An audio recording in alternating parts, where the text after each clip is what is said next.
Winnie the Pooh's Neighborhood. "I say, it's a splendid day in the neighborhood," cried Owl. "It's a nice day here, too," said Winnie the Pooh.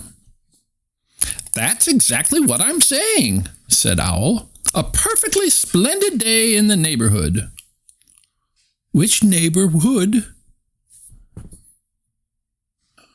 "Which neighborhood are we talking about?" asked Pooh. "Neighborhood," said Owl. "Our neighborhood. The place where we live and where all our neighbors live and are neighborly." "Oh," said Pooh, "it is a splendid day, isn't it?" "Quite," said Owl. "Now I'm off for an owl's eye view." He flew up and circled once round Pooh's house. "What does it look like from up there?" called Pooh. "I can see the 100-acre woods spread out below me," said Owl, "and it's a fine place indeed." As Owl flew off, Pooh began to think about what it means to live in a neighborhood, and he thought perhaps he would bring a neighborly present to his closest neighbor, Piglet.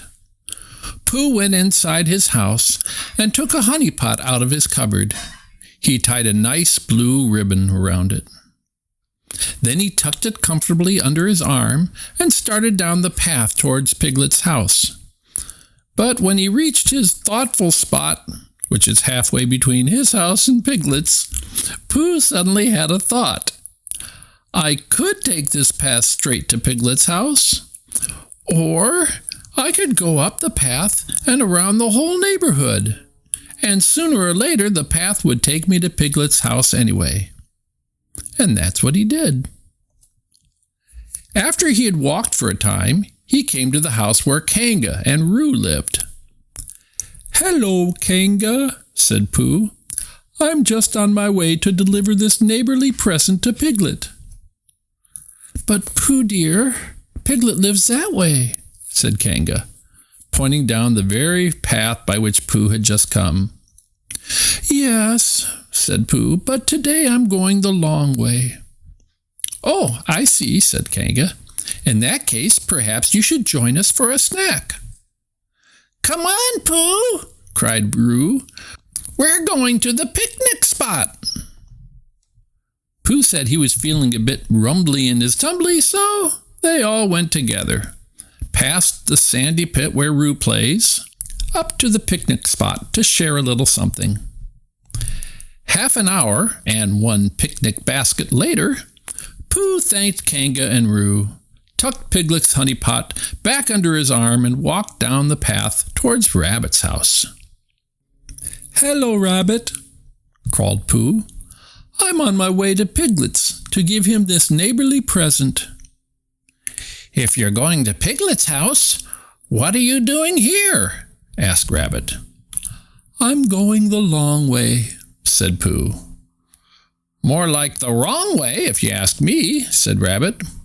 "But since you're here, would you mind taking these carrots to Christopher Robin? I'd promised he'd have them in time for lunch."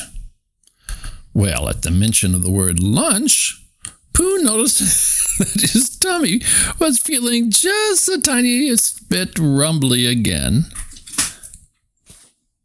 "I'd be happy to," he said. With the carrots under one arm and the honey pot under the other, Pooh walked along until he came to the place where the stepping stones crossed the stream. 1, 2, 3, 4, he counted as he teetered from stone to stone. 8 or 9 of Rabbit's friends and family heard Pooh and peeked out of their windows and doors. Pooh shouted, "Hello!" Rabbit's friends and family waved. Pooh marched across the slopes of heather and up steep banks of sandstone until at last, tired and hungry, he arrived at Christopher Robin's door. "Oh, my carrots!" cried Christopher Robin happily. "Thank you for delivering them." "It seemed the neighborly thing to do," said Pooh proudly. "Would you like to join me for lunch?" Christopher Robin asked. And Pooh said, "Well, I really am on my way to Piglet's to bring him this present, but I don't see why I couldn't stop just for a little while." After lunch and a longish snooze, Pooh was back on his way. He walked down the path through the little pine wood and climbed over the gate into Eeyore's gloomy place, which was where Eeyore lived.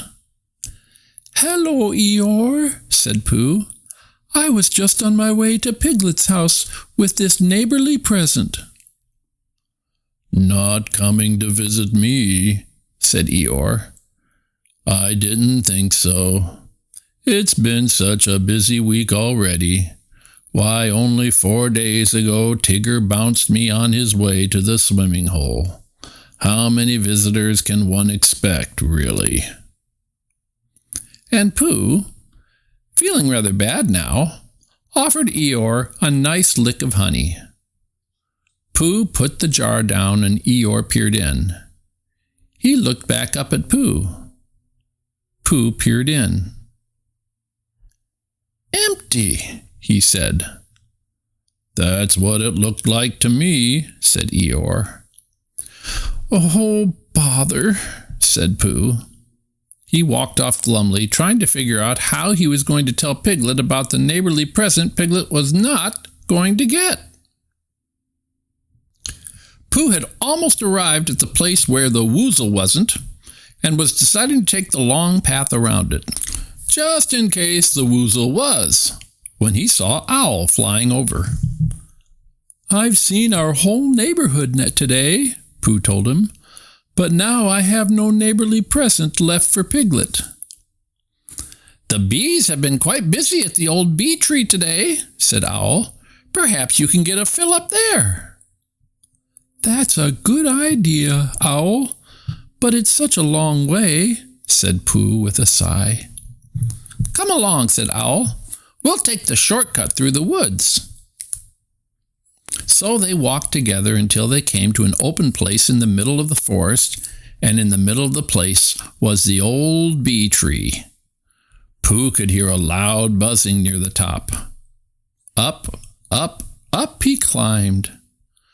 "Go up higher," called Owl, "past the bees to the very top of the tree. Now look all around you. What do you see?" The 100-acre wood was spread out below him. "Our neighborhood," cried Pooh. "Our beautiful home." "That's the owl's eye view," said Owl grandly. "Oh, I can see poor Piglet out sweeping his path," said Pooh. "Looks like he could do with some company." So Pooh filled the honey pot once more, and he and Owl went to Piglet's house for supper.